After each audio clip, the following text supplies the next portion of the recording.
Bom, continuando então, né?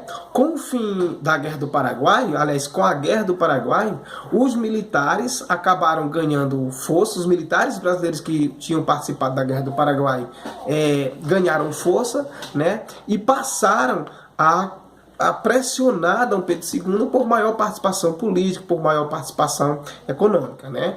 Eu lembro que o Brasil saiu vitorioso após 5 anos de conflito. Não é nem interessante nós falarmos que o Brasil saiu vitorioso, né? Afinal de contas, em guerras não existe vitorioso nem derrotado, apenas quem participa de conflitos militares é quem sai derrotado, né? Independente de quem ganhe ou não, enfim. Mas digamos que nós pudéssemos utilizar esse termo. O Brasil saiu vitorioso após 5 anos de conflito, de embate nesse confronto, mas amargou, né, impactos negativos consideráveis, né, sobretudo na economia. O Brasil teve aproximadamente 50 mil mortos, e a posição de Dom Pedro II, que era o imperador nesse período, saiu muito enfraquecida. Dom Pedro II saiu enfraquecido desse conflito, né, principalmente porque o exército que tinha participado do conflito passava a querer e pressionar Dom Pedro II por maior participação política e maior participação econômica. Essa questão, juntada com o fim da escravidão no Brasil, os fazendeiros também passaram a querer que o governo brasileiro indenizasse eles pelo fim da escravidão. Então tudo isso favoreceu com que o segundo reinado passasse a se tornar cada vez mais fraco, sem o apoio dos militares, sem o apoio dos grandes fazendeiros, né? Que vai acontecer com a proclamação da República, né?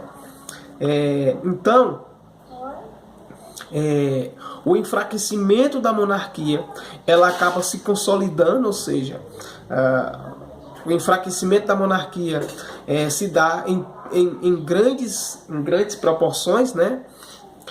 A partir de 3 rupturas, ou seja, de três importantes fatores, né, que aconteceram a partir da década de 1870. Por exemplo, o enfraquecimento do segundo reinado, ele acontece por uma questão religiosa que marcou o afastamento entre a Igreja Católica e Dom Pedro II, por uma questão militar que marcou o afastamento do exército com o governo de Dom Pedro II, né? O exército quer mais participação política, quer mais participação econômica, né? A sua demanda, e essas demandas não são atendidas, e finalmente por uma questão escravocrata, né? Ou seja, que marcou o afastamento dos escravistas, ou seja, dos grandes fazendeiros, né? Enfim, das pessoas que eram, abre aspas, que praticavam a escravidão, que eram donos, né, de escravizados, né?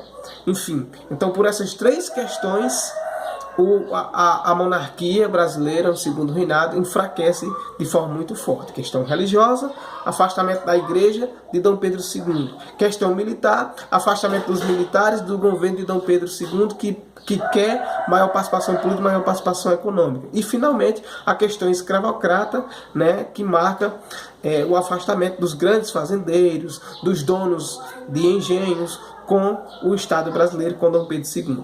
Além dos defensores do republicanismo, o exército vai ser o grande articulador pelo fim da monarquia no Brasil. A influência das ideias positivistas, a insatisfação com a baixa valorização do exército que eles alegavam